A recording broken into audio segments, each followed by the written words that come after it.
Okay, so for this Friday, I have something beautiful to share. As always, I like to end the week in the sense of Monday through Friday because I do weekend videos. But I like to end the week with an uplifting spirit.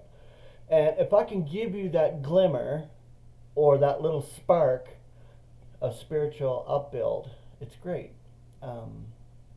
That's my most ardent occupation, is to build up in spirit, including my own, because every day I wake up, every day God gives me, every moment He gives me, and moments go into the future. And think about every moment going into the future. It's a beautiful moment, and capture it. If you capture that thought and capture that moment as something being taught, as something being learned, it's great, because then you can move forward to maturity. If you dwell on the crud, if you dwell on the past, if you dwell on the evil in the world, if you dwell on social media, if you dwell on the garbage, human philosophy, all this other bullshit, you will never move forward. Trust me, it'll just be stagnant. It'll go nowhere. And it's funny because I think I honestly get that spark and spirit, even though I don't know it sometimes, even though it seems mundane. The daily activities, the daily drawl, it is actually moving forward, and it is giving you something.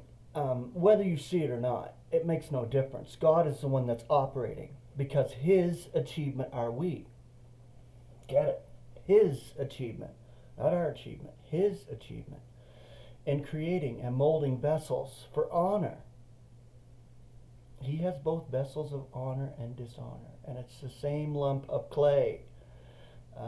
But the ones He's making for His honor and for His glory, to be a display of His grace in the oncoming eons, are fabulous. And you are one of those who are listening to this show, as well as others, being taught yourselves through Scripture, through study, through everything, through readings, whatever you do, in the sense of pursuing the prize for the high calling above in Christ Jesus our Lord.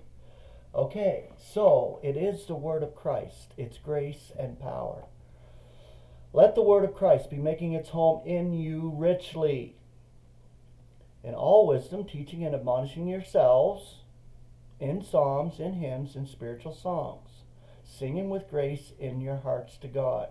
And whatsoever you may be doing in word or in act, do all in the name of the Lord Jesus Christ, giving thanks to God the Father through Him. Colossians 3:16 and 17. The word of Christ needs to be making its home in you, in us. In you, in me, in us, the members of the body of Christ. Not merely visiting upon occasion. And it needs to be present in abundance, or richly.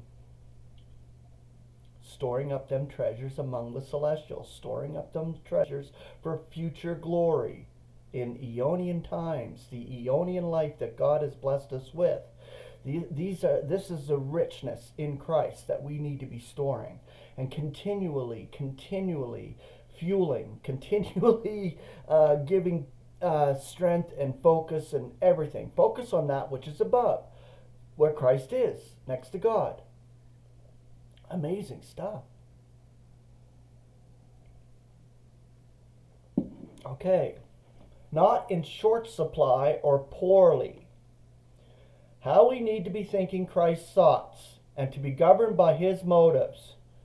Therefore we also, from the day on which we hear, Colossians 1:9, concerning the realization of the grace of God in truth, Colossians 1:6.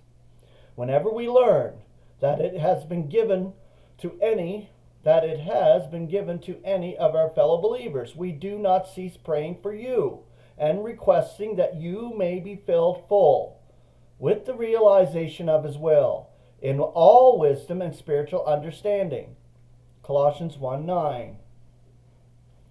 Beautiful stuff.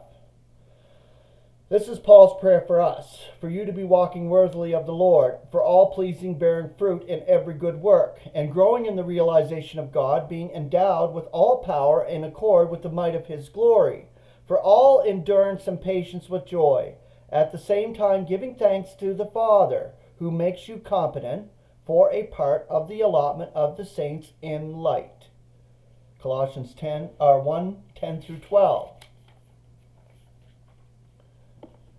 As a figure of association, Paul uses the expression the word of in a number of places in reference to various foundational unfoldings of truth entrusted to him by the Lord Jesus Christ.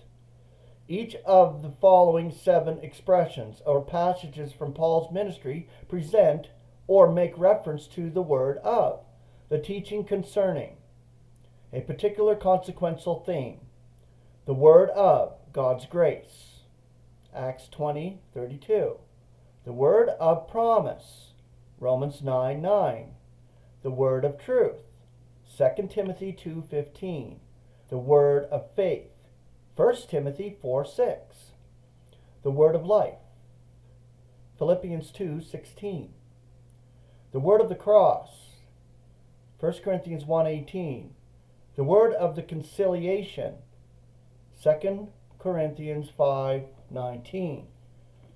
Yet here, in Colossians 3:16, Paul's expression is the word of Christ. We are to heed his entreaty concerning it. Let the word of Christ be making its home in you. Just as any consideration of the word of God's grace will concern itself with the nature of and various key elements pertinent to grace, all our meditations upon the word of Christ will be centered upon those most notable things pertaining to him. Paul speaks to us from the vantage point of his own evangel, Paul's evangel, from the glorified Christ, the evangel which came to him through a revelation of Jesus Christ, Galatians 1:12, which he heralded among the nations, Galatians 2:2.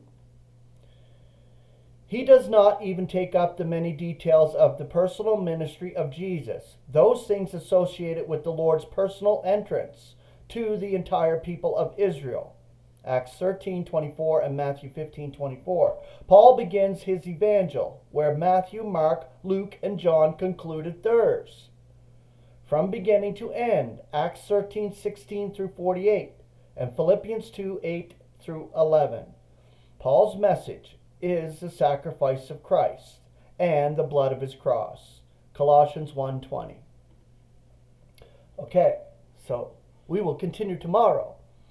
Grace and peace. Have a beautiful Friday and a beautiful weekend.